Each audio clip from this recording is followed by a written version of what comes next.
बच्चों, कल की क्लास में हम लोग एरी के समस्थिति के सिद्धांत के संदर्भ में डिस्कस कर रहे थे, जिसमें हमने ये देखा था कि एरी ने ये कहा था इस डायग्राम के अनुसार कि सभी चीज़ों का जो घनत्व है सभी स्थल रूपों का वो समान होता है, यानी uniform density with varying depth, यानी गहराई में उसके अंतर होता है। तो उस आधार पर उन्होंने कंक्लूजन ये निकाला था, ये हमने डिस्कस किया था हिमालय के बारे में खास तौर से, कि हिमालय का जो हिस्सा है उसका रियल अट्रैक्शन फोर्स क्यों लग रहा है, क्यों जो है वो प्लम्बार में डिफ्लेक्शन आ रहा है, ये सारी बातें हम लोगों ने डिस्कस किया था। तो फाइनली ये देखा था, ये तीन कंक्लूजन कि अगर जो है लैंड कॉलम लिखा हुआ है above the substratum is larger, its greater power would be submerged in the substratum। Basic बात ये थी कि इन्होंने ये कहा था कि जिस धरातल का जितना हिस्सा पृथ्वी से ऊपर होगा धरातल से, उससे ज़्यादा हिस्सा उसका गहराई में उसकी जड़ें होंगी। बिल्कुल उसी तरह जैसे हमने कल बात की थी कि एक पेड़ की जैसे गहराई में जड़ें होती हैं, ठीक उसी तरह से इन स्थल रूपों की भी जड़ें हैं, और उन जड़ों के अनुसार ही वो उनकी ऊंचाई में अंतर पाया जाता है कि जो जितना ऊंचा होगा उससे ज़्यादा उतनी गहरा होगा। इस बात पे कई सारे विद्वानों के मतभेद थे। फिर क्या हुआ कि ये खास बात ये थी, जो गहराई वाला जो कॉलम था, तो उस कॉलम के ऊपर विद्वानों ने इनकी आलोचना की। तो क्रिटिसिज्म, आइए हम अब बात करते हैं क्रिटिसिज्म की।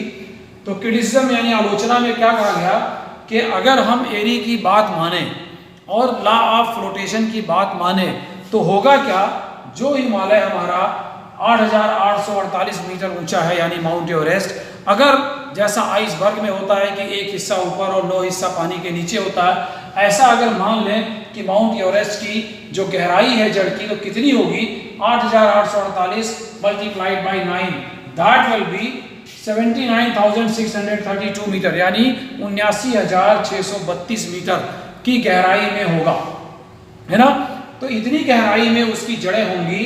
तो क्या कहा गया कि अगर इतनी गहराई में उसकी जड़ें होंगी तो पृथ्वी के आंतरिक भाग में तापमान की अधिकता के कारण इतनी गहराई में किसी भी स्थल रूप का ठोस रूप में पाया जाना संभव नहीं होगा। ये कहा गया कि it's not possible because it will melt due to very high temperature at that depth. इस गहराई पर तापमान इतना ज्यादा होता है कि वहां किसी तरह से एक ठोस जड़ के रूप में भी कोई भी चट्टान, कोई भी स्थल रूप नहीं रह सकता, क्योंकि हम जानते हैं जैसा कि जैसे जैसे हम पृथ्वी की गहराई में जाते हैं 1 डिग्री सेंटीग्रेड तापमान पर 32 मीटर बढ़ता चला जाता है। तो अब ये 79,632 मीटर है। इतने हजार मीटर, लगभग 80,000 मीटर की गहराई पर जाने पर जब 32 मीटर में 1 सेंटीमीटर टेम्परेचर बढ़ जाता है तो हम लगभग 80,000 मीटर की गहराई में जाएंगे, तो टेम्परेचर की क्या स्थिति होगी। इसलिए इस तरह की जड़ होना संभव नहीं है। इस बात की काफी आलोचना हुई और इस बात को विद्वानों ने माना कि ये बात तो सही है, लेकिन इस चीज को पूरी तरह से नकारा नहीं जा सकता। विद्वानों ने बात की माना कि ठीक है, इस 1 और 9 के अनुपात में तो उनकी गहराई नहीं हो सकती, लेकिन निश्चित रूप से जो स्थलखंड धरातल के ऊपर है उसकी कुछ न कुछ हद तक गहराई में उसकी जड़ें भी होंगी। इसीलिए कहा गया कि इस आलोचना के बावजूद भी most of the geologist favours Airy's view of flotation of lighter mass in the heavier mass, ठीक है, इन द हेवियर सबस्ट्रेटा।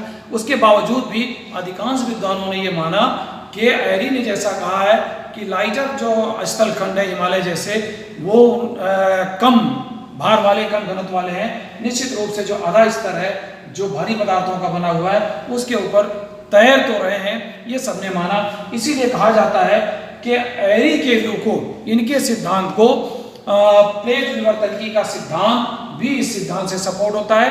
साथ ही साथ जियोसिंक्लाइन थ्योरी जो है वो भी इससे सिद्ध होती, क्योंकि प्लेट टेक्टोनिक्स भी ये बात करता है कि हमेशा जो है वो प्लेटें जो है वो गतिशील अवस्था में है, मूव करती रहती हैं।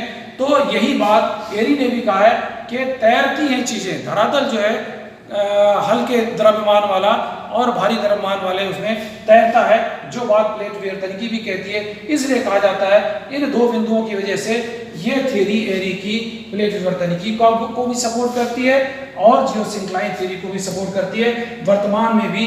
इसीलिए इसकी एक्सेप्टेंस ज्यादा है एरी के सिद्धांत की। तो ये बातें थी हमारी एरी के बारे में। अब हम बात करेंगे दूसरा जो महत्वपूर्ण सिद्धांत है, वो है पराट का सिद्धांत। तो आर्किडॉन पराट जो थे, उन्होंने क्या कहा कि उस समय जो सर्वेक्षण हुआ सर्वेयर जनरल एवरेस्ट के निर्देशन में, फिर वो जो डिफरेंस आया कल्याण और कल्याणपुर के उस पर, उसके बेस पर उन्होंने कुछ अपने नए कंक्लूजन निकाले। उन्होंने कहा क्या, पराट वो पॉइंट, पराट का ऐसा मत था कि that difference in the gravitational deflection of Kalyan and Kalyanpur is due to Himalayas formation of light material. Pratt ने ये कहा था कि कल्याण और कल्याणपुर में जो ग्रेविटेशनल डिफ्लेक्शन आ रहा है लंबाव में, जो अंतर आ रहा है कि 5.236 सेकेंड आया, जबकि होना चाहिए था 15.885 सेकेंड, तो उसका अंतर सिर्फ इसलिए आ रहा क्योंकि हिमालय जो है वो लाइट मटेरियल से बना हुआ है, यानी हल्के पदार्थों से बना हुआ है। तो फिर क्या होता है, फिर उन्होंने ये कहा कि density of each higher part is less than a lower part. इस बेस पर उन्होंने कंक्लूजन निकाला पराट ने कि जो भी ऊंचे भूभाग हैं, जैसे पठार है, पर्वत है, ये सब कुछ है, उनका जो घनत्व है उससे कम ऊंचाई वाले दूसरे भागों से उनका घनत्व जो है वो कम होगा, यानी means the density of mountain is less than the plateaus and plateau is less than plain and plain is less than ocean floors. यानी जो भाग जितना ऊंचा होगा उसका घनत्व कम होगा उसकी तुलना में जो उससे नीचा होगा, यानी जो जितना कम ऊंचाई का भाग होगा उसका घनत्व उतना ज्यादा होगा। इट मींस इन दोनों में ऊंचाई और घनत्व में कैसा संबंध है, उल्टा संबंध है, inverse relationship between height of the reliefs and density, यानी किसी भी उच्चावच के घनत्व में और उसकी ऊंचाई में उसका उल्टा संबंध है।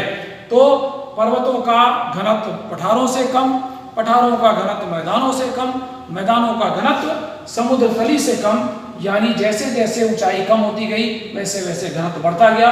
ये बात पराट ने कही कि घनत्व और ऊंचाई में उल्टा संबंध है, इनवर्स रिलेशन है। फिर ये संतुलन क्यों है?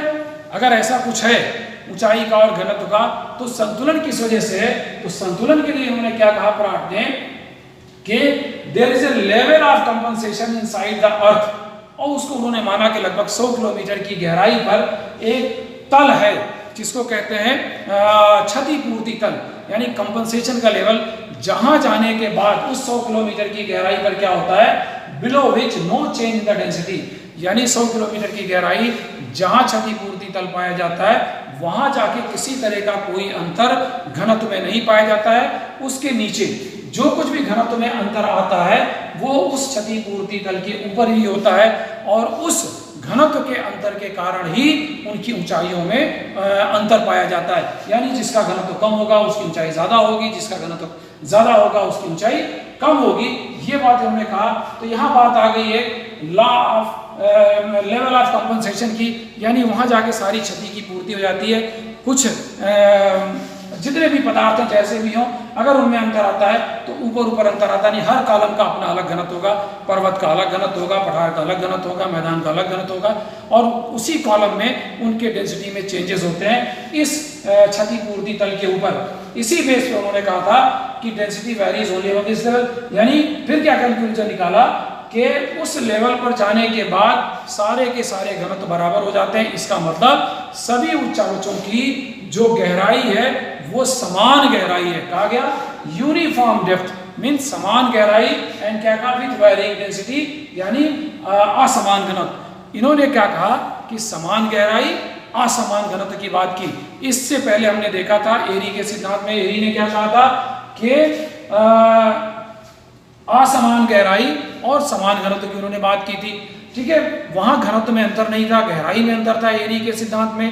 पराट के सिद्धांत में क्या कहा कि यहाँ घनत्व में अंतर पाया जाता है और उसकी गहराई में कोई अंतर नहीं होता, जैसा कि आप इस चित्र से देख सकते हैं। इससे पहले वाला जो चित्र हमारा था ये वाला, इसको अगर आप देखें लिखा हुआ Pratt concept blocks of same mass of different density, ये अलग अलग कलर भी दी हुई है। तो क्या कहा उसको लोक विद्वानों ने कहा कि अगर अलग अलग धातुएं ले ली जाएं, जिंक की, एंटीमनी की, आयरन की, कॉपर की, ये सारे अलग धातुओं के टुकड़े हैं जिनकी मास बराबर है लेकिन घनत्व में इनके अंतर, यानी भार बराबर है घनत्व में अंतर है। तो भार बराबर होने की वजह से और घनत्व में अंतर होने की वजह से इनकी लंबाई में अंतर पाया जाना निश्चित रूप है। कोई हल्का होगा कोई भारी होगा उसका घनत्व, तो लेकिन वेट सबका बराबर है। जिसकी वजह से कहा गया कि अगर मरकरी के बर्तन में इस तरह के टुकड़े डाल दिए जाएं अलग अलग धातुओं के, तो जैसा यहाँ इस दिख रहा है अवस्था में, यानी एक निश्चित गहराई में ये इनका तल जाके समान गहराई में ये सब अवस्थित हो जाएंगे। अगर अंतर पाया जाएगा तो इसकी ऊंचाइयों में अंतर पाया जाएगा। इस चित्र से हम देख सकते हैं कि यहाँ पराग के सिद्धांत में बिल्कुल इसे कहते हैं लेवल ऑफ कंपनसेशन, और एरी में क्या था, गहराई में अंतर पाया जाता था, यहाँ गहराई में बिल्कुल समानता पाई जाती है। इसी चीज को पराग ने आगे क्या कहा, अगले डायग्राम में हम देखें, ये देखें आप इसे, ठीक है। कहा गया था यूनिफॉर्म डेप्थ वायरिंग डेंसिटी, यानी समान घनत्व तो असमान गहराई। उस चीज को अगर हम देखें इस चित्र से तो यहाँ आपको दिख जाएगा। इसी बेस पर इन्होंने कहा था कि अगर किसी भी धरातल का किसी भी भूभाग की ऊंचाई ज्यादा है तो निश्चित रूप से उसका घनत्व कम होगा, अगर घनत्व ज्यादा है उसकी ऊंचाई कम होगी। इट मीन्स यहाँ देखिए लेवल ऑफ कंपनसेशन लिखा है, यहाँ जाके सबका घनत्व बराबर हो जाता है, घनत्व का अंतर इस लेवल से ऊपर पाया जाता है। तो बड़ा मशहूर एक कोटेशन पराग का है जिसमें उन्होंने ये कहा था कि bigger the column lesser the density, यानी ऊंचा ज्यादा होगा अगर कोई भी धरातल तो उसकी डेंसिटी क्या होगी, लेसर होगी, कम होगी। इसके विपरीत smaller the column greater the density, जैसे यहाँ दिख रहा, अगर ये बिगर कॉलम है तो लो डेंसिटी और स्मॉलर कॉलम है तो हाई डेंसिटी। इस तरह से पराग ने अपनी बात को सिद्ध करने का प्रयास किया और ये कहा कि सभी जो है वो जो भी भूभाग हमारे इस धरातल पर पाए जाते हैं उनकी उस लेवल ऑफ कंपनसेशन के ऊपर जो है वो उनके घनत्व में अंतर पाया जाता है। इसीलिए इन्होंने एक जैसे एरी ने कहा था लॉ ऑफ फ्लोटेशन, तो इन्होंने फॉलो किया था किसको, लॉ ऑफ कंपनसेशन पर विश्वास किया था, यानी क्षतिपूर्ति नियम को इन्होंने फॉलो किया था। तो कंक्लूजन कुछ ये निकाला पराग ने कि density varies above the level या लाइन ऑफ कंपनसेशन, यानी यूनिफॉर्म डेप्थ वेरिंग डेंसिटी, जैसे हमने बात की। इनका कंक्लूजन ये था कि जो क्षतिपूर्ति तल है या क्षतिपूर्ति रेखा है उसके ऊपर जो है वो घनत्व में अंतर होता है, उसके नीचे सारे घनत्व समान होते हैं, इसीलिए डेप्थ समान और ऊंचाई में अंतर पाया जाता है, यानी समान गहराई असमान घनत्व। दूसरा इन्होंने कहा था कि ऊंचाई और घनत्व में जो है वो उल्टा संबंध होता है, जो जितना ऊंचा होगा भूभाग उसका घनत्व कम होगा। यही बात कहेगी जो इससे पहले हमने देखा कि bigger the column lesser the density and smaller the column greater the density, ठीक है। जो जितना ऊंचा होगा उसकी डेंसिटी कम होगी, जो जितना नीचा होगा उसकी डेंसिटी ज्यादा होगी। ये कंक्लूजन थे पराग के, पर इसको बहुत ज्यादा विद्वानों ने स्वीकार नहीं किया इस सिद्धांत को कि ऐसी कोई लाइन जमीन के अंदर पृथ्वी के आंतरिक भाग में रेखा नहीं हो सकती जहां जाके अचानक सबका घनत्व बराबर हो जाए। विशेष रूप से जॉली ने कहा था कि नो लाइन या level of compensation but zone of compensation. ये कहा गया कि 100 किलोमीटर की गहराई में या किसी गहराई में ऐसी कोई रेखा नहीं खींची जा सकती कि जहां जाके अचानक सबका घनत्व बराबर हो जाए, उसके ऊपर अंतर पाया जाए, बल्कि कोई ना कोई एक परत होगी, कोई ना कोई एक क्षेत्र होगा, एक मोटा क्षेत्र होगा, वहां जाके घनत्व में सारे पदार्थ पिघल के मिक्सअप हो जाते हैं, तब उनका घनत्व समान हो सकता है। उसको उन्होंने कहा लाइन ऑफ कंपनसेशन ना होके बल्कि वो क्या होगा, जोन ऑफ कंपनसेशन होगा, क्षतिपूर्ति क्षेत्र होगा, ना कि क्षतिपूर्ति रेखा होगी। और उसको जोली ने कहा कि ऐसा लगभग 100 किलोमीटर की गहराई पर जब हम जाते हैं तो 16 किलोमीटर मोटी एक पट्टी है, वो 16 किलोमीटर की जो पट्टी है वही जोन ऑफ कंपनसेशन है। वहां जाके सभी भूभागों का, पर्वतों का, पठारों का, मैदानों का घनत्व बराबर हो जाता है, और उसमें भी कुछ जड़ें उसकी थोड़ा नीचे होती, जैसे एरी के हिसाब से तो उतनी गहराई नहीं होगी, लेकिन अगर माउंटेन है, पर्वत है, तो उसकी अपेक्षा गहराई थोड़ी सी ज्यादा होगी, पठार की थोड़ी सी कम होगी। जिस चीज को हैफोर्ड और बोवी और आर्थर होम्स ने भी उस बात को सिद्ध किया और ये कहा कि लाइन जैसी कोई चीज संभव नहीं है, बल्कि नीचे एक मोटा क्षेत्र है जिसमें सारे पदार्थ पिघलकर मिक्सअप होके और वहां घनत्व सबका बराबर हो जाता है, उसके ऊपर घनत्व में अंतर पाया जाता है। तो कुल मिला के अधिकांश विद्वानों का मत यह रहा कि समस्थिति के संदर्भ में एरी का सिद्धांत ज्यादा उपयोगी है, ज्यादा महत्वपूर्ण है पराग की तुलना में। इसलिए वर्तमान में भी, क्योंकि पराग का सिद्धांत ना तो प्लेट विवर्तनिकी को सिद्ध करता है, क्योंकि ये फ्लोटेशन पे विश्वास नहीं करता, कंपनसेशन पे विश्वास करता है, और ना ही जियोसिंक्लाइन के फॉर्मेशन में ये कोई सपोर्ट करता है। तो एरी के सिद्धांत को कुछ संशोधन के साथ साथ अधिकांश विद्वान उसे एक्सेप्ट करते हैं कि अगर हमें समस्थिति या भू संतुलन को समझना है या मानना है तो एरी के सिद्धांत को कुछ संशोधन के साथ हमें फॉलो करना पड़ेगा। तो मैं समझता हूँ आज हम यही जो है वो इसको समाप्त करेंगे। समस्थिति या भू संतुलन का जो विषय था, हमारा जो टॉपिक था, यही समाप्त होता है। फिर हम अगली क्लास में एक नए विषय के साथ उपस्थित होंगे। Thank you.